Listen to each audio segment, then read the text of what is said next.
Bismillahirrahmanirrahim. Assalamualaikum warahmatullahi wabarakatuh.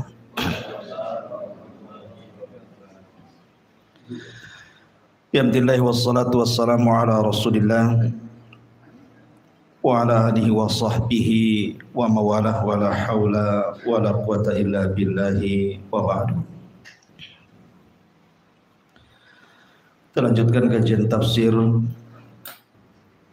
surah pendek dalam juz amma, dan kita masuk pada surah At-Takatsur. Ma'asyiral muslimin yang dimuliakan Allah Subhanahu wa taala, surah At-Takatsur ini dalam tartib mushaf masuk pada nomor urut ke-102 dengan 8 ayat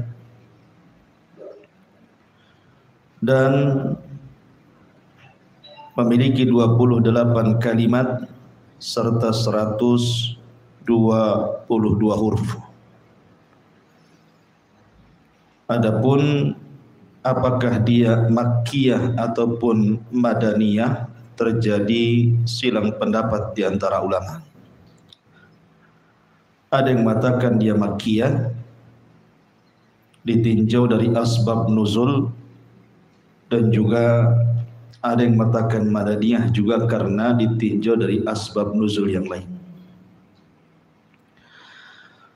Nanti kita akan lihat dari segi mana dia makkiyah dan dari segi mana dia madaniyah. Kita baca dulu ayat. A'udzubillahi minasyaitonirrajim. Bismillahirrahmanirrahim. Alhaakumut takatsur hatta zurtumul maqabir. Alhaakumut takatsur, telah melalaikan kalian at-takatsur, berlomba-lombanya kalian dalam memperbanyak dunia. Hatta zurtumul maqabir, sehingga kalian pergi dan kalian dikuburkan di kuburan. Ma'asyiral muslimin yang dimuliakan Allah Subhanahu wa taala, ada dua penafsiran para ulama ketika mentafsirkan kalimat alhaakumut takatsur hatta zurtumul maqabir. Penafsiran yang pertama, bahwa kalimat alhaakumut takatsur ini menceritakan beberapa kabilah yang ada di Quraisy, antara kabilah Bani Abdil Manaf dengan kabilah yang lainnya. Karena kita tahu bahwa kebiasaan bangsa Arab ini di zaman jahiliyah, mereka suka membangga-banggakan keturunan, ahsab dan ansab. Kalau ahsab itu reputasi kakek moyang mereka, tapi kalau nasab itu cerita turunan ke bawah, kalau ahsab itu ke atas. Makanya Nabi SAW mengatakan ada 4 perkara dari perkara-perkara jahiliyah kalian tidak bisa meninggalkannya. Salah satunya Nabi mengatakan al-fakhru fil ansab, al-fakhru fil ahsab wa ta'nu fil ansab, berbangga dengan ahsab dan mencela nasab. Karena berbangga mereka, jadi mereka menghitung orang-orang sukses di antara mereka, bahwa kabilah kami, lihat orang kayanya 100 orang, gitu ya. Pendekarnya 100 orang, orang-orang suksesnya 100 orang, nah gitu ya. Nanti kabilah lain menghitung juga, oh kami lebih banyak. Ketika kemudian mereka menghitung-hitung yang hidup, maka mereka pun akan menghitung orang-orang yang sudah meninggal. Mereka datang ke kuburan, kemudian ditunjukkan nih kuburan ini mantan menteri, yang itu mantan presiden, yang itu mantan ini mantan itu. Maka yang satunya juga sama nih, kuburan ini juga sama, sampai hitung kuburan, kan orang-orang jahiliyah itu. Ya. Makanya kemudian Allah Subhanahu wa taala mengatakan alhaakumut takatsur hatta zurtumul maqabir. Ketika mereka menghitung orang hidup mereka dan sudah tidak ada lagi, maka mereka datang ke kuburan, kemudian mereka menghitung orang-orang yang sudah dikubur. Lihat orang-orang jahiliyah. Makanya Allah Subhanahu wa taala berfirman dalam Al-Qur'an, fa idza qadaitum manasikakum fadhkurullaha kadzikrikum abaikum. Fa idza qadaitum manasikakum, kalau kalian sudah selesai melaksanakan manasik haji kalian, maka ingatlah Allah sebagaimana kalian selalu menyebut-nyebut bapak moyang kalian. Karena mereka suka seperti itu, berbangga dengan ahsab dan juga nasab. Ini satu penafsiran. Penafsiran yang lain, maksudnya alhaakumut takatsur hatta zurtumul maqabir ini, artinya jangan sampai kemudian menyibukkan kalian karena kalian ini sibuk dengan mencari harta, kekayaan, kedudukan, kepemimpinan, sampai kalian lalai mengingat Allah Subhanahu wa taala sehingga kematian menjemput kalian. Itulah makna alhaakumut takatsur hatta zurtumul maqabir. Artinya jangan sampai menyibukkan kalian at-takatsur itu. Berbangga-bangga dengan harta, berbangga-bangga dengan jabatan, pangkat dunia, hatta zurtumul maqabir, sehingga kalian tidak sadar kalian dibawa ke kuburan, kemudian kalian dikubur di situ. Sementara harta tidak dibawa, jabatan tidak dibawa, kepemimpinan tidak dibawa, apalah maknanya orang yang masuk ke dalam kubur itu. Makanya kenapa kemudian para ulama mengatakan bahwa kemuliaan jasad itu kalau ruh ada padanya. Selama jasad itu ada ruh yang disebut dengan nafsun jiwa, maka orang itu masih dimuliakan. Apakah Anda jadi menteri, jadi presiden, orang kaya, RT sekalipun, kalau ruhnya masih nempel di jasad, dimuliakan tuh. Coba ruhnya dicabut dari jasad, tinggal jasadnya saja begitu ya, dimuliakan enggak? Enggak akan dimuliakan. Karena semuanya sama, kalau sudah ruhnya keluar jadi jenazah kan gitu. Pakaiannya sama, warnanya putih, diantar oleh keranda sampai dikubur. Dikubur pun ditinggalkan manusia. Mau Anda mantan apapun, kalau sudah dikubur ditinggalkan manusia. Lalu apa yang disombongkan? Alhaakumut takatsur hatta zurtumul maqabir. Karena begini ikhwan, di dalam Al-Qur'anul Karim Allah Subhanahu wa taala berfirman, i'lamu annamal hayatud dunya la'ibun wa zinatun wa tafakhurun bainakum wa takathurun fil amwali wal aulad. Ini hakikat dunia.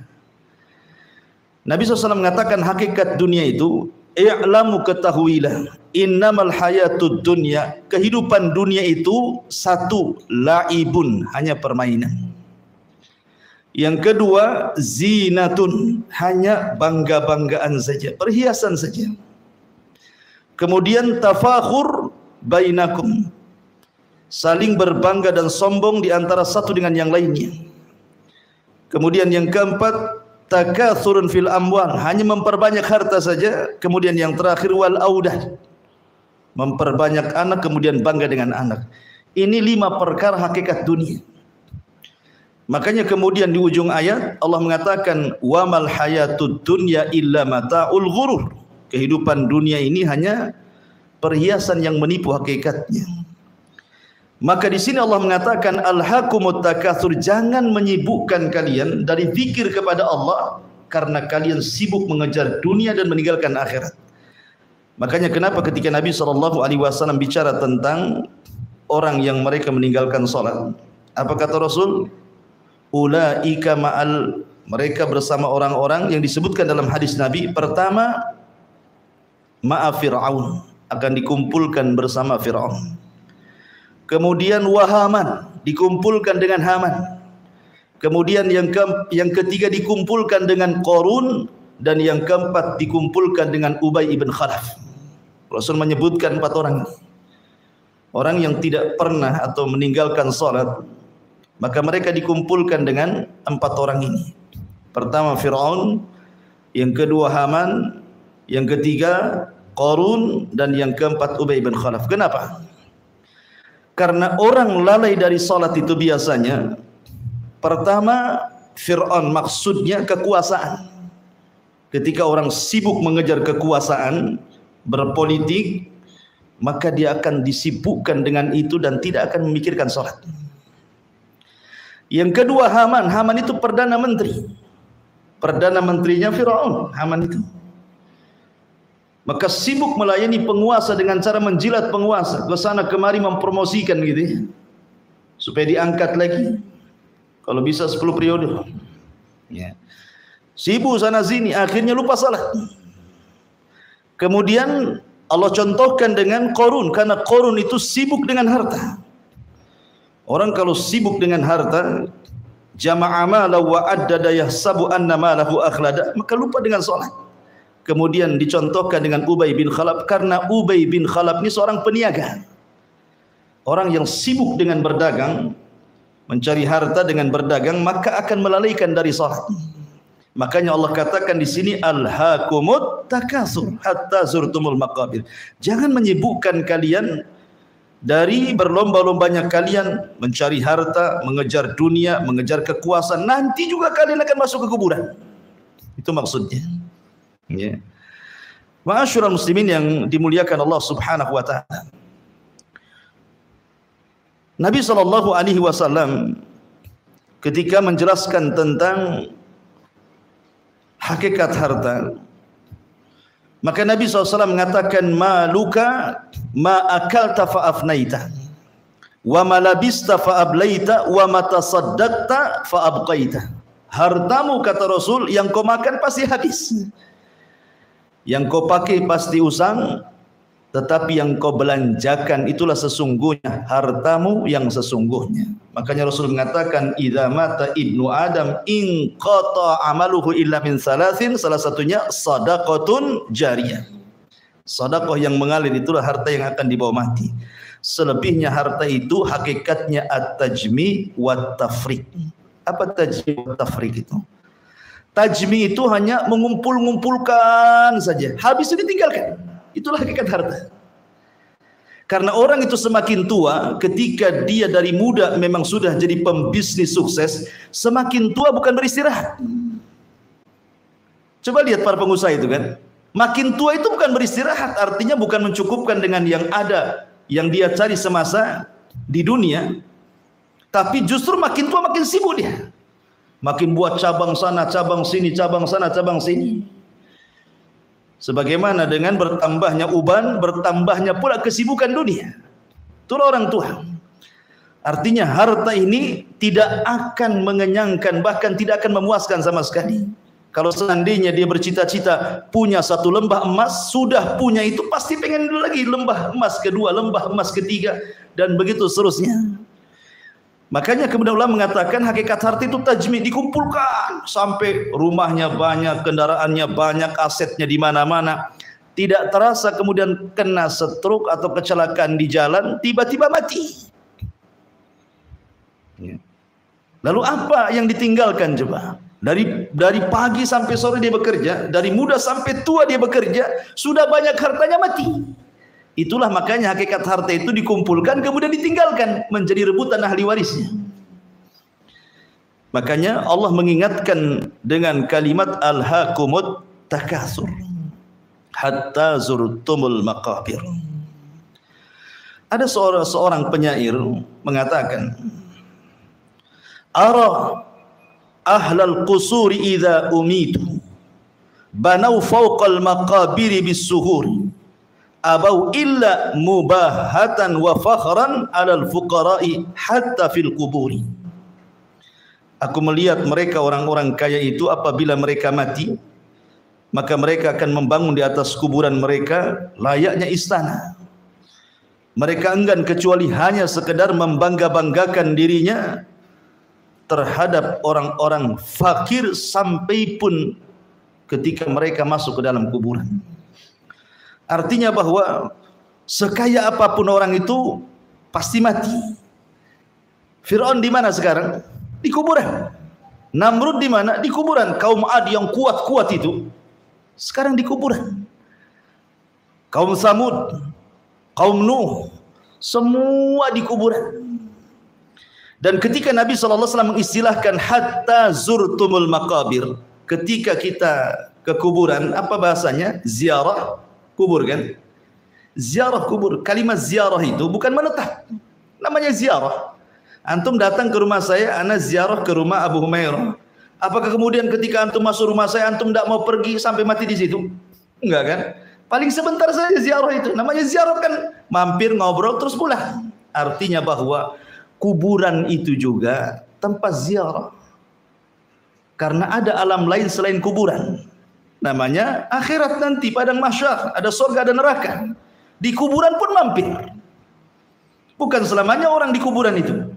Sebagaimana orang di dunia juga mampir, di kuburan juga mampir. Nanti hakikat kehidupan itu imma fil jannah wa imma finnar. Boleh jadi orang itu masuk ke neraka, naudzubillah, atau boleh jadi dia masuk ke dalam surga. Jadi kalau kuburan saja, ziarah saja, apalagi kehidupan dunia. Makanya Nabi SAW mengatakan kepada Ibnu Umar dan mengatakan kun fid dunya ka'annaka gharib aw abiru sabil, kan gitu ya. Wahai Ibnu Umar, jadikan di dunia itu seperti orang asing atau seperti seorang musafir yang hanya singgah sebentar kemudian melanjutkan perjalanan. Ma'asyiral muslimin yang dimuliakan Allah Subhanahu wa taala. Kemudian Allah Subhanahu wa taala mengatakan, alhaqumut takatsur hatta zurtumul maqabir kalla saufa ta'lamun. Tsumma kalla saufa ta'lamun. Kalla ini kalimat jazr, jangan begitu. Artinya janganlah kalian mengejar dunia itu sampai melalaikan Allah. Janganlah kalian mengejar jabatan itu sampai melalaikan mengingat Allah. Janganlah kalian sibuk dengan urusan dunia ini akhirnya Allah ditinggalkan. Kalla, jangan seperti itu. Saufa ta'lamun, kalian nanti akan tahu. Kemudian Allah ulang lagi, summa kalla, kemudian jangan begitu. Saufa ta'lamun, kalian akan mengetahui. Kalimat dua kali saufa ta'lamun, summa kalla saufa ta'lamun. Apakah dua kalimat yang terulang itu litakkid, hanya untuk menguatkan, ataukah litaksis, artinya bahwa saufa ta'lamun yang pertama berbeda dengan saufa ta'lamun yang kedua? Para ulama berselisih pendapat. Tetapi pendapat yang kuat wallahu alam bahwa kalla saufa ta'lamun dengan summa kalla saufa ta'lamun ini bukan takkid, ini bukan penguat, tetapi ini jumlah baru.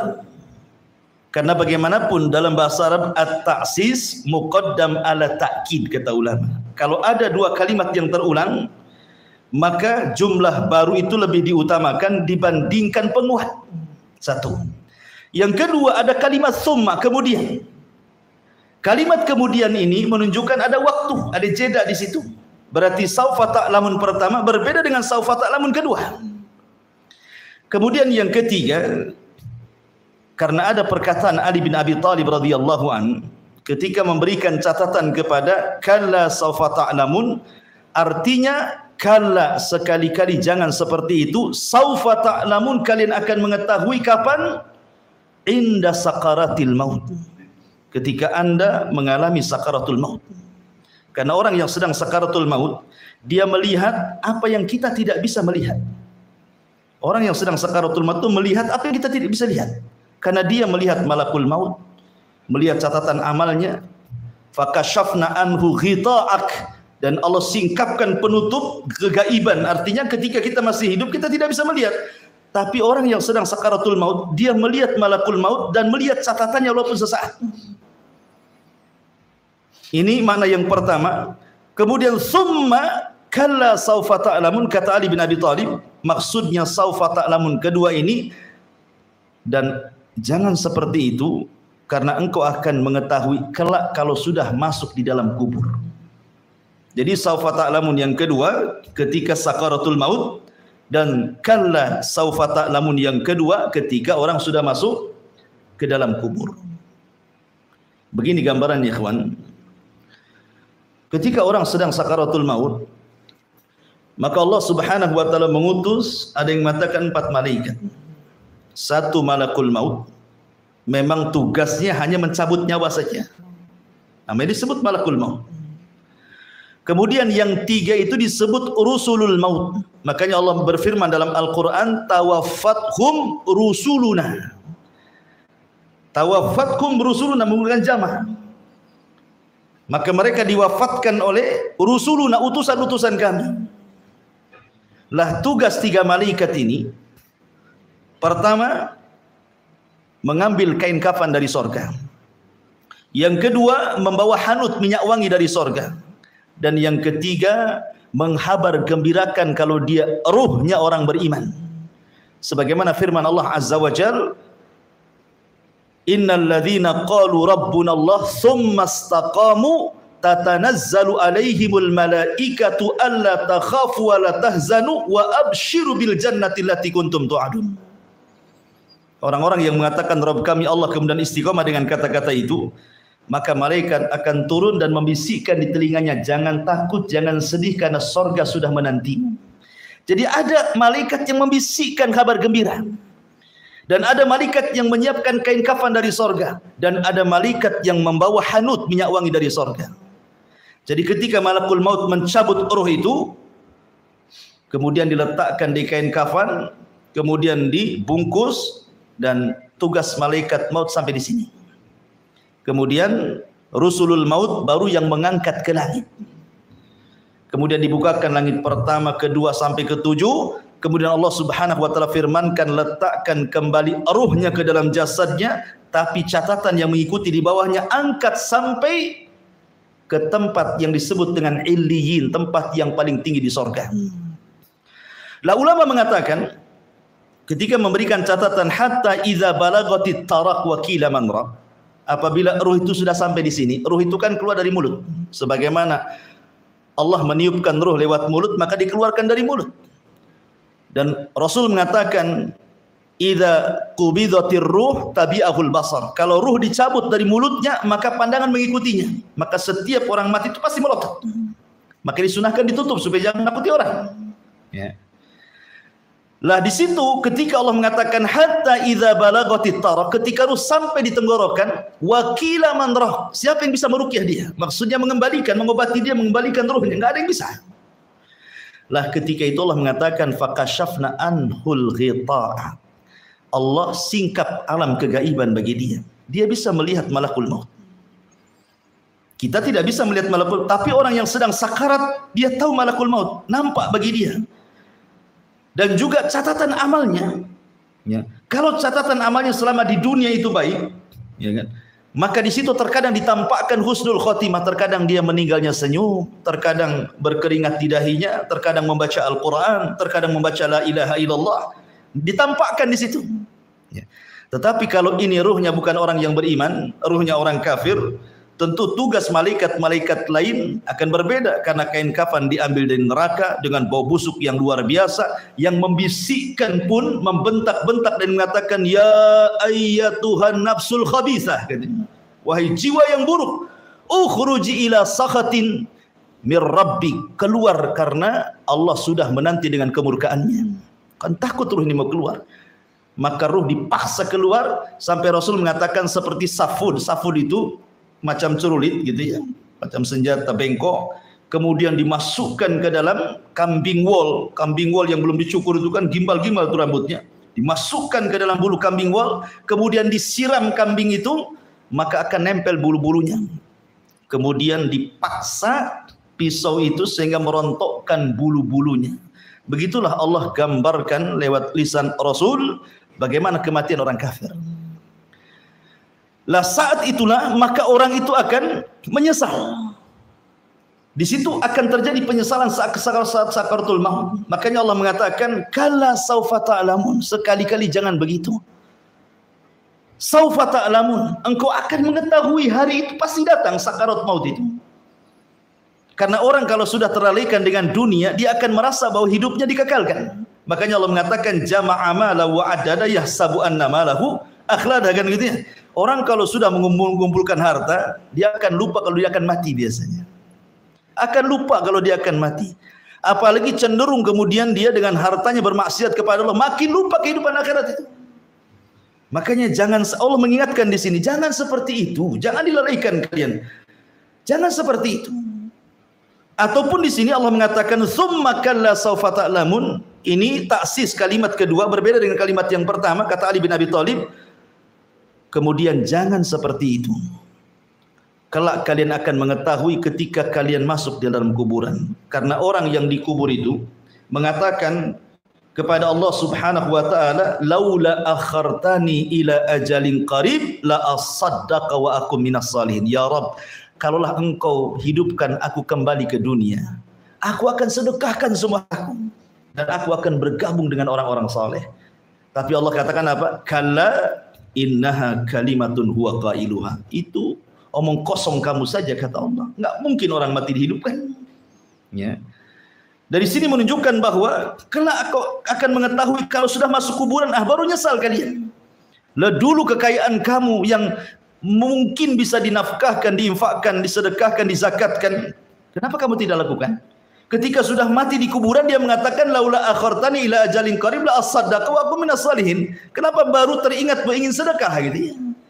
Nah, jangan sampai mengejar dunia terlalaikan dari dua peristiwa saat sakaratul maut dan ketika orang sudah masuk ke dalam kuburan. Kalla saufa ta'lamun summa kalla saufa ta'lamun. Kalla law ta'lamuna ilmal yakin. Sekali-kali jangan begitu. Kalian akan mengetahui dengan pengetahuan yang sangat yakin. Di sini ada 3 kalimat ta'lamun kan? Ada 3 kalimat ta'lamun di sini ya. Kalla saufa ta'lamun, satu disebut ta'lamun, kemudian summa kalla saufa ta'lamun disebut lagi ta'lamun di sini, kemudian kalla law ta'lamun, ta'lamun lagi. Ada 3 fi'il mudhari' semua membahasakan dengan ta'lamun. Sebagian ulama mengatakan dari sinilah para ulama beristimbat bahwa ilmu itu ada 3. Ada ilmul yakin, ada ainul yakin, ada haqqul yakin. Ya. Pertama ilmu yakin. Dia yakin karena ada ilmu dengan melihat dalil Quran, sunnah, yakin bahwa akhirat itu ada, alam kubur itu ada. Ya. Kemudian ainul yakin. Ainul yakin itu yakin, meningkat keyakinannya karena melihat. Kapan? Ketika engkau melihat malaikat maut saat mencabut nyawa. Ketika engkau sudah masuk ke dalam kuburan, engkau melihat kondisi kuburan. Jadi ainul yakin. Hakul yakin ini, kalau sudah merasakan apa yang dirasakan dari azab kubur atau nikmat kubur. Makanya kalau saya analogikan sederhana seperti ini, kita yakin Ka'bah itu ada di Mekah. Anggaplah sekarang ini tidak ada handphone. Kita masih ke zaman batu dulu. Orang-orang yang haji dan umrah pasti bercerita tentang Ka'bah di Mekah. Dan kita yakin ada Ka'bah di Mekah. Itu disebut ilmu yakin karena banyaknya orang cerita Ka'bah. Kemudian setelah itu eranya beda. Tahu-tahu muncul handphone. Ada YouTube, shooting Ka'bah, lagi sholat, berpindah dari ilmu yakin menjadi ainul yakin. Oh iya, nampak nih Ka'bahnya ada di handphone. Kan itu ya. Kemudian Allah takdirkan antum punya uang, antum haji, antum umroh, antum tawaf di Ka'bah, antum tempelkan di tangan di Ka'bah. Betul memang Ka'bah itu ada. Hakul yakin. Satu paham ya? Itulah marotib tentang ilmu. Ada ilmu yakin, ada ainul yakin, ada hakul yakin. Kalau ilmu yakin karena pengetahuan, kalau ainul yakin karena melihat, kalau hakul yakin karena bisa dipegang. Antum sudah merasakannya. Lah, Masalahnya ketika kita cerita tentang kehidupan akhirat, di dunia itu hanya ilmu yakin saja kan? Hanya ilmu yakin saja. Kita tahu adanya jahanam, adanya sorga, adanya neraka itu berdasarkan nas-nas Al-Quran dan hadis Nabi SAW yang sahih. Kita yakin orang yang beriman pasti ada neraka itu, pasti ada sorga itu. Tetapi kan belum ada ainul yakin. Kapan itu? Nanti ada. Makanya Allah mengatakan la tarawunal jahim. Engkau akan melihat jahanam nanti. Dan itu berpindah dari ilmu yakin menjadi ainul yakin. Kalau orang masuk ke dalamnya kemudian disiksa, baru engkau betul-betul hakul yakin, merasakan azab. Kalau takdirkan naudzubillah masuk neraka. Ya. Ma'asyiral muslimin yang dimuliakan Allah Azza wa Jalla. Di sini Allah mengatakan kalla lau ta'lamuna ilmal yakin. Sekali-kali jangan seperti itu. Maksudnya jangan sampailah mengejar dunia itu meninggalkan akhirat. Meninggalkan mengingat kepada Allah, beribadah kepada Allah. Lau ta'lamuna ilmal yakin. Seandainya kalian tahu dengan ilmu keyakinan kalian bahwa Allah akan membangkitkan kalian setelah kematian, itu maksudnya. Yakin di sini artinya bahwa Allah akan membangkitkan kalian setelah kematian. Maka jawabannya, lau itu kan ada jawabannya. Apa jawabannya? Di sini jawabannya makhdhuf, disembunyikan. Jadi para ulama mengatakan jawaban lau di sini, seandainya kamu mengetahui dengan pengetahuan engkau yang yakin bahwa engkau akan dibangkitkan, lama alhaqumut takatsur. Tentu kalian tidak mungkin menyibukkan dengan takatsur. Nah, itu jawabannya.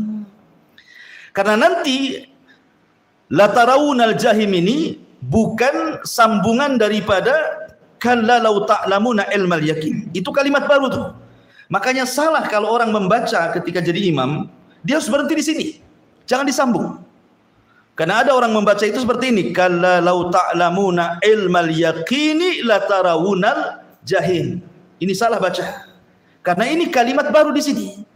Berarti kalau antum baca Quran, ketika antum mengatakan kalla saufa ta'lamun, summa kalla saufa ta'lamun, kalla law ta'lamuna ilmal yaqin, titik sampai di sini. Sudah enggak ada lagi jumlah. Kemudian Allah mengatakan la tarawunal jahim. Ini kalimat baru. Ya, kalimat baru yang mencontohkan tadi ada ilmu yakin, ada ainul yakin, ada hakul yakin. Ya. Jadi ketika Allah mengatakan kalla law ta'lamuna ilmal yakin, sekali-kali janganlah kalian seperti itu. Seandainya kalian tahu dengan keyakinan kalian bahwa kalian akan dibangkitkan kelak setelah kematian, tentu kalian tidak mungkin berlomba-lomba untuk mengejar dunia akhirnya meninggalkan akhirat. Nah, gitu takdirnya. Ya. Berarti titik jumlahnya sampai di sini. Baru kemudian Allah Subhanahu wa taala berikan contoh tentang ilmu yakin, ainul yakin, hakul yakin. La tarawunal jahim. Summa la tarawunaha ainal yakin. Di sini la tarawunal jahim adalah ilmu yakin. Kenapa? Karena tentang adanya neraka itu disebutkan dalam Al-Qur'an. Dan Nabi SAW juga suka menggambarkan bagaimana kengerian neraka itu. Dan bagi kita orang yang beriman harus yakin apapun yang dihabarkan Quran sebuah kebenaran. Apapun yang diucapkan Rasul sebuah kebenaran. Karena Al-Quran yang mengatakan al-haqqu mir rabbik fala takunanna minal mumtarin. Kebenaran itu ada pada Rabbmu, jangan ragu-ragu. Dan Rasul mengatakan uktub ma wa ma kharaja minni ilal haq. Catat saja karena semua yang keluar dari lisanku semua kebenaran. Artinya ketika Quran ngomong tentang neraka, Rasul bersabda tentang neraka, kita harus ada keyakinan. Itulah kalimat la tarawunal jahim. Kemudian dari ilmu yakin Allah contohkan berpindah menjadi ainul yakin. Apa? Summa la tarawunnaha ainal yakin. Kemudian kalian kelak akan melihat neraka itu dengan kedua mata kalian. Karena begini ikhwan, saya akan cerita sedikit tentang akhirat. Ketika manusia dibangkitkan di padang mahsyar itu, maka manusia akan dipermisalkan dengan dua binatang. Pertama laron, yang kedua belalang. Quran menyebutkan seperti itu. Adapun laron disebutkan dalam surah Al-Qariyah. Al-Qari'atu mal qari'ah wa ma adraka mal qari'ah yauma yakunun nas kal farash. kal farashil mabsus. Farash itu artinya belalang. Apa namanya? Laron. Itu tahu laron kan? Laron itu kalau yang hidup di sawah-sawah, kalau nengok lampu, pasti dia akan ngejar lampu tuh. Lihat cara terbang laron. Tidak beraturan. Tidak ada ceritanya laron itu tertib ketika terbang. Nggak ada. Yang ada nabrak kawannya kan. Tahu-tahu sayapnya sudah berserak saja di bawah tuh. Tahu-tahu sudah jatuh satu. Ya. Beda dengan belalang. Keunggulan belalang itu, kalau dia sedang terbang dengan kawanannya, maka dia akan tertib mengarah ke satu arah. Lah Allah sebutkan dua binatang. Pertama kal farashil mabsus, yang kedua kal jaradil muntashir. Seperti jarad, belalang yang berterbangan, yang berhamburan. Apa bedanya? Kenapa Allah permisalkan orang itu ketika bangkit seperti laron dan orang itu seperti belalang begini? Ketika Allah Subhanahu wa taala mempermisalkan dengan laron, itu awal kebangkitan. Ketika Allah mengatakan dalam Al-Qur'an, idza zulzilatil ardu zilzalaha wa akhrajatil ardu athqalaha, dan kami keluarkan beban-beban berat, maksudnya manusia yang mati sejak zaman Adam sampai yang terakhir dibangkitkan itu, maka mereka dibangkitkan seperti laron. Dan ingat, ketika kita dibangkitkan di padang mahsyar, sudah tidak ada kaitan kita dengan dunia. Kalau kita masih hidup di dunia ini, ada kaitan kita dengan dunia, ada gravitasi. Berarti kita ada hubung kait dengan dunia kan? Karena kita masih berpijak di dunia, ada gravitasi, kita nggak mungkin terbang karena kesedot bumi. Tapi nanti di padang mahsyar nggak ada kaitan, tidak ada alaqah bainal ardi wan nas, bainal ardi wal jin. Tidak ada alaqah lagi, tidak ada hubungan antara bumi dengan manusia. Karena buminya juga sudah berbeda. Yauma tubaddalul ard ghairal ard. Di mana bumi yang kita pijak sudah Allah ganti dengan bumi yang baru. Bukan bumi dilenyapkan kemudian Allah ciptakan bumi yang baru, tidak, tetap bumi ini yang kita pijak, cuman dirubah bentuknya. Jadi padang mahsyar, di mana padang mahsyar itu rata, tidak ada bukit, tidak ada gunung, dan tidak ada lembah, rata semua. Kalau di sekarang kan ada bukitnya, ada gunungnya, ada lembahnya. Kalau padang mahsyar itu rata, tidak ada ma'lam, tidak ada alamat, semua berwarna putih. Disitulah manusia dibangkitkan, dan manusia itu terbang ke sana kemari nggak jelas. Yauma yafirrul mar'u min akhi, yauma yafirrul mar'u min akhi wa ummihi wa abi wa sahibatihi wa bani likulli imri'in yauma idzin sya'nun yughni. Kan itu ya. Ketika manusia lari dari saudaranya, lari dari orang tuanya, lari dari anak-anaknya, karena ketika itu la ansaba bainakum, kata Allah. Di akhirat tidak ada hubungan nasab lagi. Orang sudah nggak kenal anaknya, nggak kenal ibunya, nggak kenal bapaknya. Kenapa? Karena pada hari itu orang sibuk sendiri-sendiri. Bagaimana cara menyelamatkan diri sendiri? Kecuali orang-orang yang beriman. Allah mengatakan, walladzina amanu wattaba'athum dzurriyyatuhum biimanin alhaqna bihim dzurriyyatuhum. Dan orang-orang yang beriman, kemudian dia tularkan keimanannya kepada keluarganya, maka saat hari berbangkit mereka akan dikumpulkan. Ketika mereka dibangkitkan, di sampingnya ada istrinya, ada suaminya, ada orang tuanya, ada anaknya. Mereka akan dikumpulkan, minimalnya mengurangi rasa takut ketika mereka dikumpulkan. Tapi orang yang tidak seperti itu, maka mereka akan lari ke sana kemari. Sudah tidak tahu juga arahnya kemana ini. Lah, ketika mereka sudah berhamburan ke sana kemari, tidak tahu apa yang dituju, barulah Allah permisalkan kal jaradil muntashir, seperti belalang, karena di situ ada panggilan untuk berkumpul di sebuah titik, maka semua manusia mengarah ke titik itu. Barulah Allah permisalkan seperti jaradil muntashir, seperti belalang yang berhamburan. Karena belalang kalau terbang teratur dia, lain dengan laron. Ya. Lah ketika manusia itu sudah dikumpulkan di padang mahsyar, ikhwan, maka disitulah Allah Subhanahu wa taala mengatakan, wa jaa rabbuka wal malaku saffan saffan wa ji'a bi jahannam yauma idzin yatadzakkarul insan wa anna lahu dzikra yaqulu ya laitani yaqulul insan ya laitani qaddamtu li hayati fa yauma idzin la yu'adzibu adzabahu ahad wa la yusik wasaqahu ahad. Ketika itu Allah Subhanahu wa taala mendatangi manusia. Walaupun ada khilaf di antara ulama akidah, apakah orang kafir melihat? Apakah tidak? Kalau orang mukmin pasti sudah melihat, karena itu bentuk ziyadah nikmat. Lah ketika Allah datang, semua malaikat berbaris bersaf-saf. Ya. Ketika itu Allah Subhanahu wa taala panggil Jahannam. Yu'ta bi Jahannam, maka datangkan Jahannam, di mana Jahannam itu memiliki 70.000 tali kekang. Satu tali kekang, kata Rasul, digeret oleh 70.000 malaikat. Betapa besarnya Jahannam. Makanya ketika orang dimasukkan ke dalam Jahannam itu, padahal orang neraka itu berbeda dengan orang ahli sorga. Kalau ahli sorga itu postur tubuhnya sama dengan Adam, 30 meter atau 60 hasta. Tapi orang yang masuk ke Jahannam ini, ke neraka ini, dibesarkan badannya. Giginya saja seperti gunung Uhud. Gimana badannya? Tetapi Jahannam tidak pernah penuh dan mengatakan hal mim mazid. Ada tambahan, masukkan saja. Ya. Enggak penuh-penuh itu neraka itu. Lah ketika kemudian betul-betul Jahannam itu dihadirkan, itulah kalimat summa la tarawunnaha ainal yakin. Kemudian Allah contohkan setelahnya la tarawunnal jahim summa la tarawunnaha. Kemudian engkau betul-betul akan melihat neraka itu.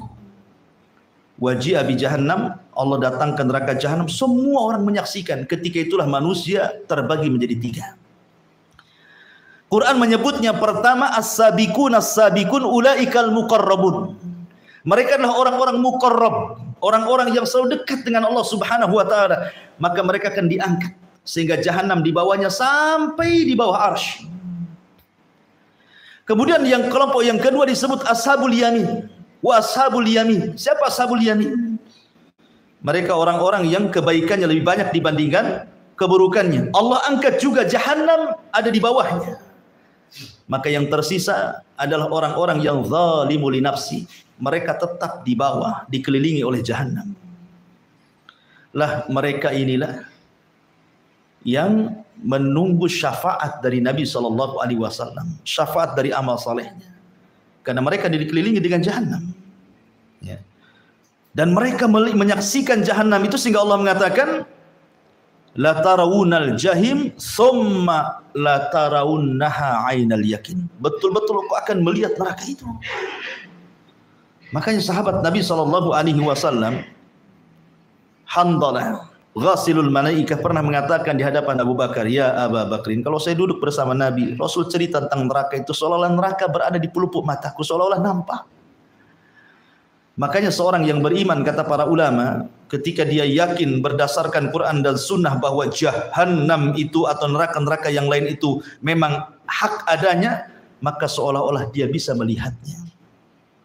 Nanti saya akan contohkan dari asbab nuzul yang terakhir. Summa latus'alunna yauma idzin 'anil naim. Kemudian sungguh kalian akan ditanya pada hari itu tentang nikmat.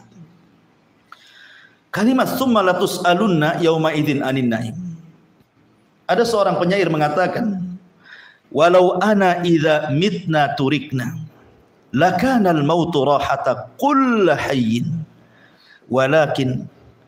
walakinna idza mitna bu'ithna wa nus'alu ba'da dza'an kulli syai'in.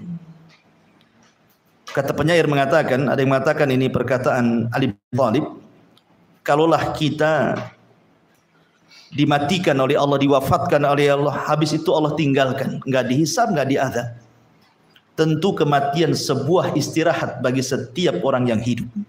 Kalau seandainya orang habis mati selesai gitu ya, enggak diapa-apain, tentu kematian sebuah istirahat. Pantaslah orang itu untuk bunuh diri, menyelesaikan keperitan hidup dunia, bunuh diri sajalah.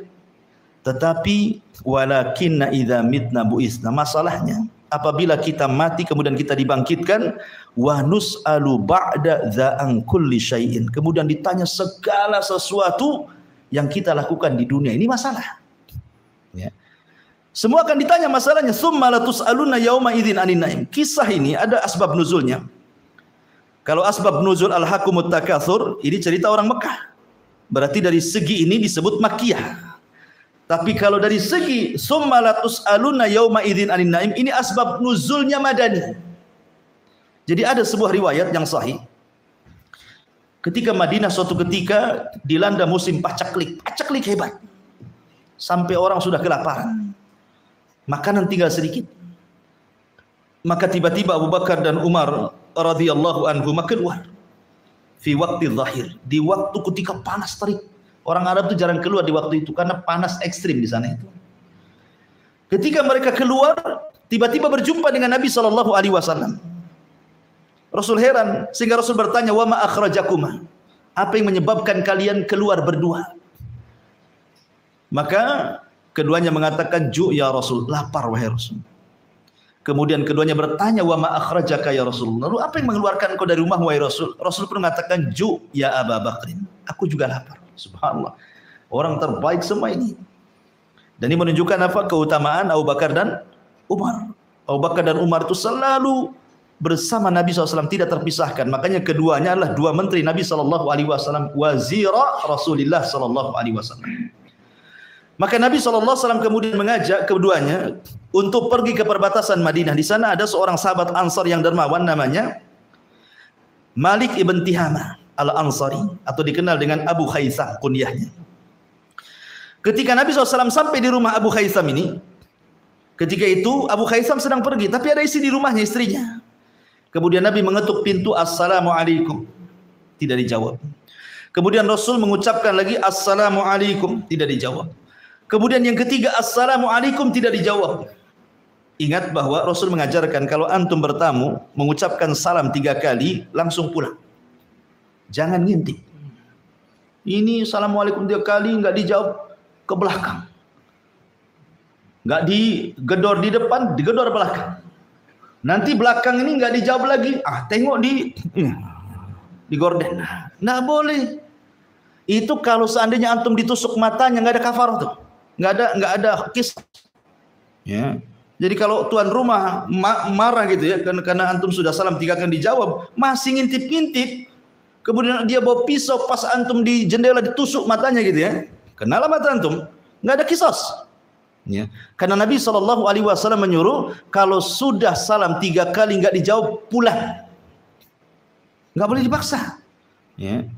Maka Nabi ketika tidak dijawab pulang, dia pulang. Ketika pulang rupanya istri Abu Khaisam memanggil-manggil. Kemudian ditanya oleh Rasul, "Kenapa engkau tidak menjawab salam?"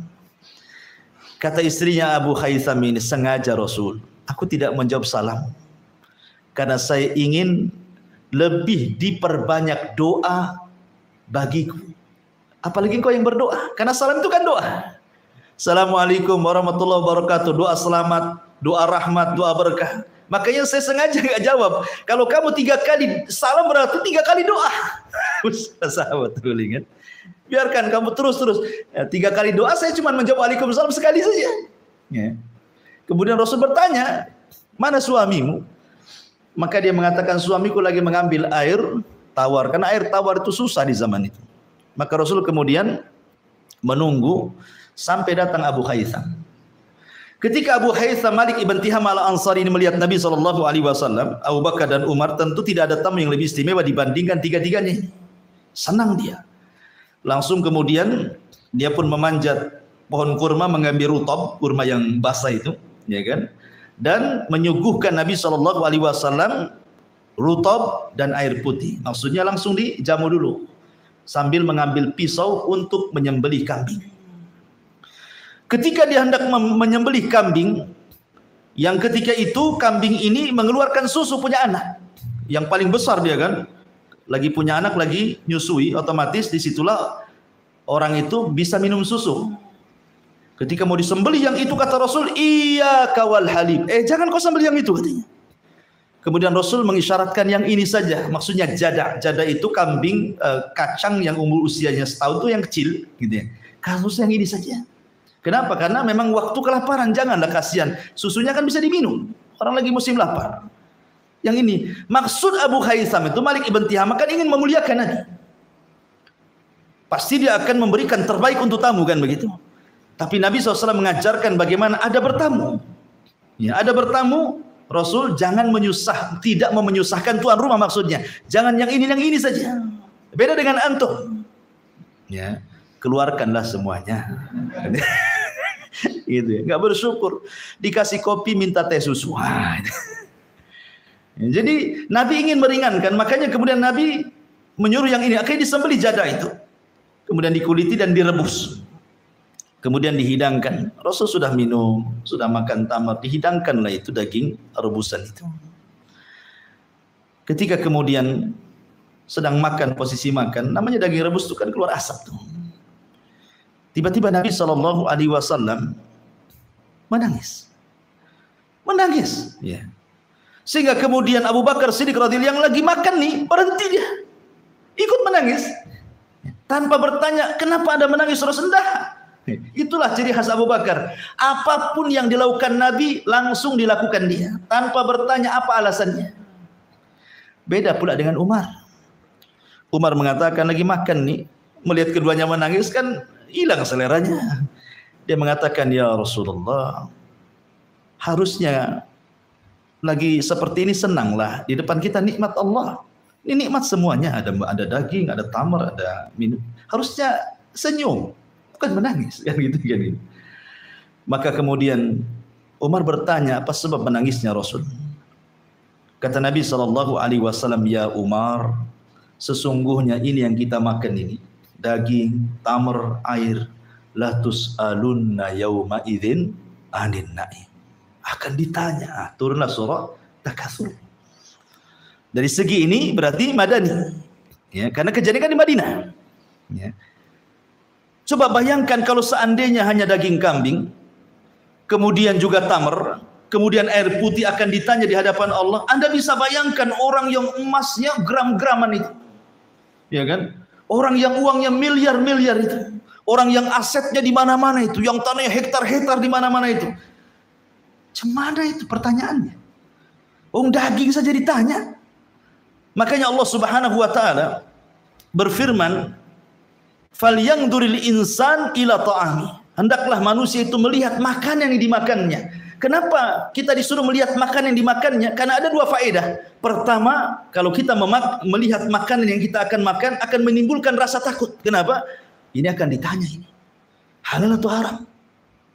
Ya. Ini dari hasil halal atau haram? Zatnya halal atau haram? Timbul rasa takut kan gitu. Sehingga dia tidak akan memakan kecuali yang halal. Seperti Abu Bakar Siddiq radhiyallahu anhu ketika diberikan hadiah oleh mantan budak ini, mereka kan rupanya dia dapat dari hasil perdukunan. Dia pura-pura jadi dukun, bukan dukun beneran. Rupanya ramalannya benar. Akhirnya dikasih hadiah tamar, dihadiahkan kepada Abu Bakar. Sama Abu Bakar langsung makan. Pas habis dimakan tanya, kau dapat dari mana? Dia mengatakan, inni takahantu ya Abu Bakrin. Aku pura-pura jadi dukun, tapi kok benar pula ramalanku. Dapatlah hadiah ini. Ya.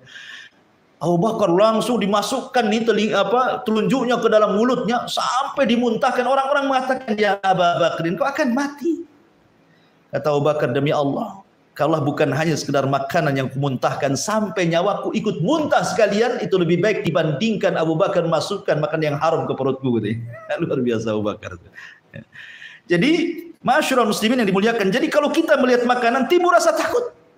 Bukan antum lihat makan lauknya apa. Bukan begitu. Jadi pelajarannya hendaklah melihat makanan yang kita makan itu maksudnya di sini timbul rasa takut bahwa ini semua akan ditanya.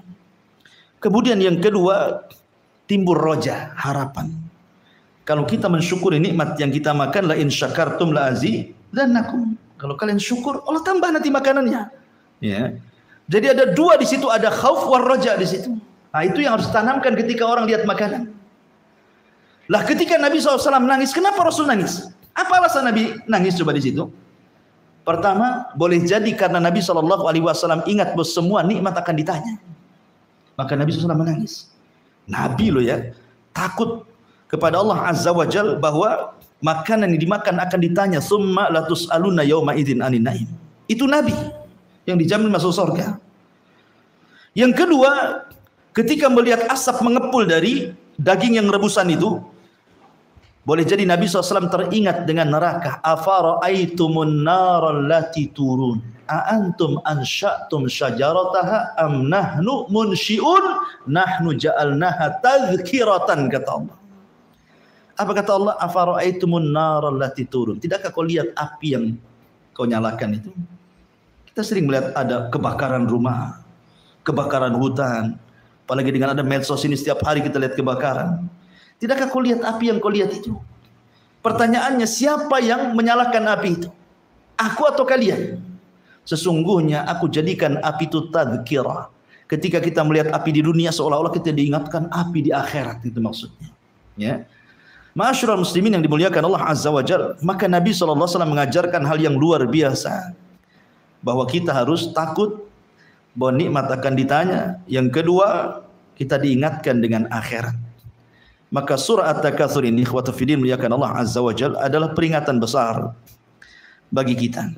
Kemudian para ulama berselisih pendapat, tsumma latus'alunna yauma idzin 'anin na'im. Kemudian kalian akan ditanya pada hari itu tentang nikmat. Nikmat apa yang akan ditanya? Pendapat yang pertama, dan itu pendapat Abdullah ibn Mas'ud radhiyallahu an, mengatakan ketika mentafsirkan tsumma latus'alunna 'anin na'im, ay al-amnu was-sihhatu. Rasa aman dan juga kesehatan ini akan ditanya. Karena kalau orang itu aman, negara ini aman, pasti orang-orangnya akan sehat kan. Coba lihat negara yang tidak aman itu di Yaman tuh, atau di Suriah, akhirnya mengungsi, kesehatannya masalah kan. Karena untuk cari uang aja susah, apalagi beli makan. Tapi kita hidup di negeri aman nih. Kita bisa, mau antum mau jadi apa saja bisa. Dan badan antum sehat, ada yang dimakan sakit sedikit ke apotek beli obat. Ya. Maka dua nikmat ini syukuri. Jangan membuat gaduh negara. Seperti orang-orang yang suka melakukan aksi-aksi teroris. Mereka tidak pernah mensyukuri nikmat aman. Karena mereka tidak pernah hidup di negeri konflik masalahnya. Coba orang-orang yang suka ngebom itu, hidup di negeri konflik sana. Lihat bagaimana pengungsian itu yang mereka kelaparan, yang harus dapat bantuan dari mana-mana negeri.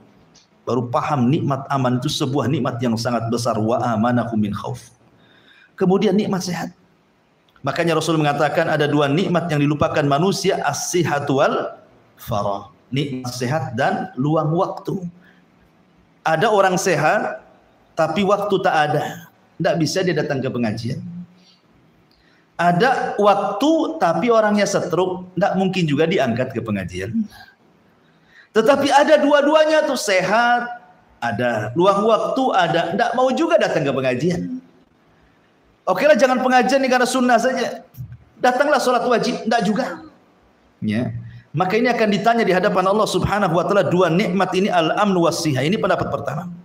Pendapat yang kedua, pendapat Abdullah ibn Abbas radhiyallahu anhuma. Summa latus'alunna yauma idzin 'anin na'im, artinya as-sihhatul abdani wal asma'i wal absari. Pertama, kesehatan badan. Yang kedua, pendengaran. Yang ketiga, penglihatan.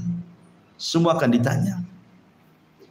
Jadi sehatnya badan kita ini akan ditanya. Antum gunakan untuk apa ketika sehat ini? Disibukkan dengan urusan apa? Dunia kah atau ngejar akhirat kah atau 50-50 kah, kan begitu? Kan ditanya. Termasuk pendengaran ini nikmat Allah. Antum mendengarkan apa setiap hari? Karena ada orang setiap hari itu musik aja, mulai dari muda sampai tua, karena dia musisi masalahnya. Ya kan? Musisi amatir. Suaranya nggak jelas tapi terus saja dia dengar musik kan itu. Nah, itu kan ditanya tuh. Kemudian penglihatan. Makanya dahulu Nabi SAW menceritakan tentang kisah seorang Bani Israel yang tidak pernah maksiat, satu maksiat pun seumur hidupnya. Masya Allah, ada ya orang kayak gitu di zaman Bani Israel tapi ya. Kemudian Allah wafatkan. Kemudian Allah berdirikan di pintu sorga. Kemudian Allah katakan, udkhulil jannah bi rahmati. Masuklah kau ke dalam sorga karena rahmatku. Tidak mau dia. Dia mengatakan, ya Rabb, orang masuk sorga karena rahmatku kalau sebelumnya berbuat dosa. Kemudian kau kasihi dia, kau rahmati dia. Wajar dia masuk surga karena rahmatmu. Karena dia pernah melakukan dosa. Lah aku tidak pernah melakukan dosa. Aku tidak mau masuk surga karena rahmatmu. Masukkan aku karena amalanku. Kata Allah, baik.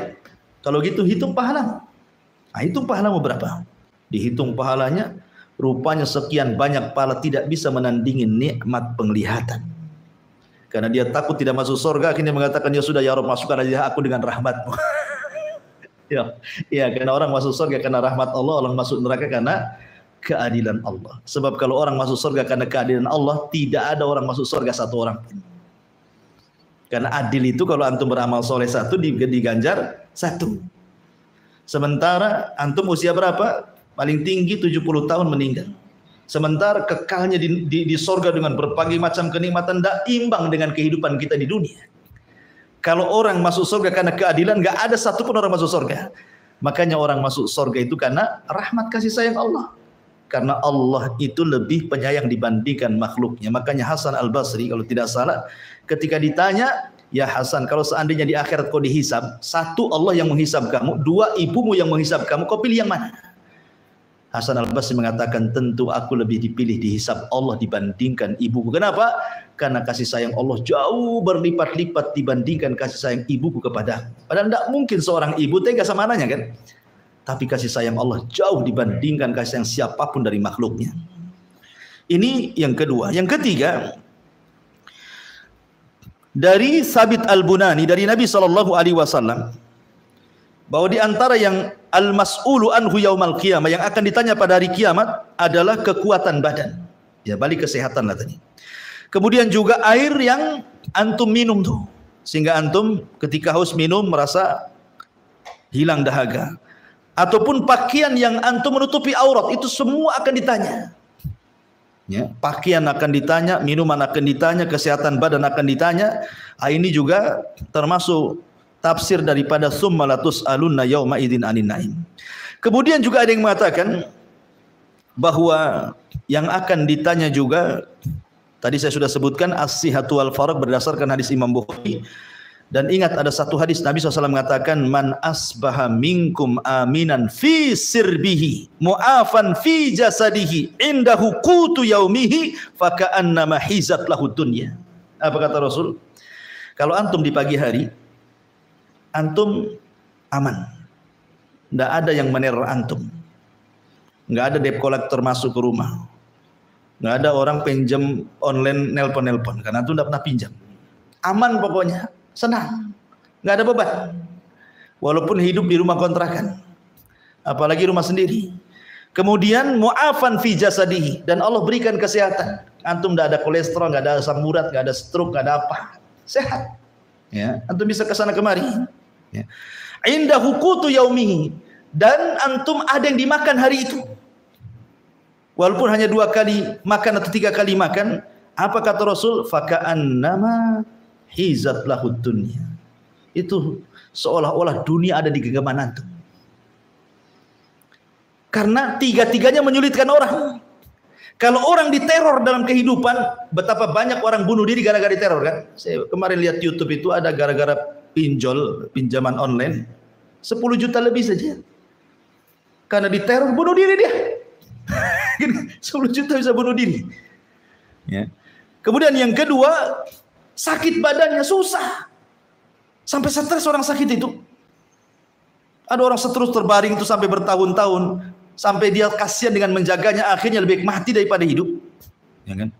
Ataupun susah cari makan. Terpaksa akhirnya ngais ngemis di jalan-jalan gitu. Dihilangkan rasa malunya, yang penting makan. Kan susah tuh. Tapi kalau 3 perkara ini Allah cukupi, itu sebenarnya antum sudah, dunia itu di genggaman kita sebenarnya. Itu yang kita cari. Apa yang antum dicari? Kan dicari itu kan keamanan, bisa makan, sehat badan. Nah, itu yang dicari dari dunia. Selebihnya nikmat ini gunakan fi sabilillah, di jalan Allah Subhanahu wa taala. Inilah di antara tafsir surah At-Takatsur yang disebutkan oleh para ulama tafsir. Wallahu a'lam bishawab.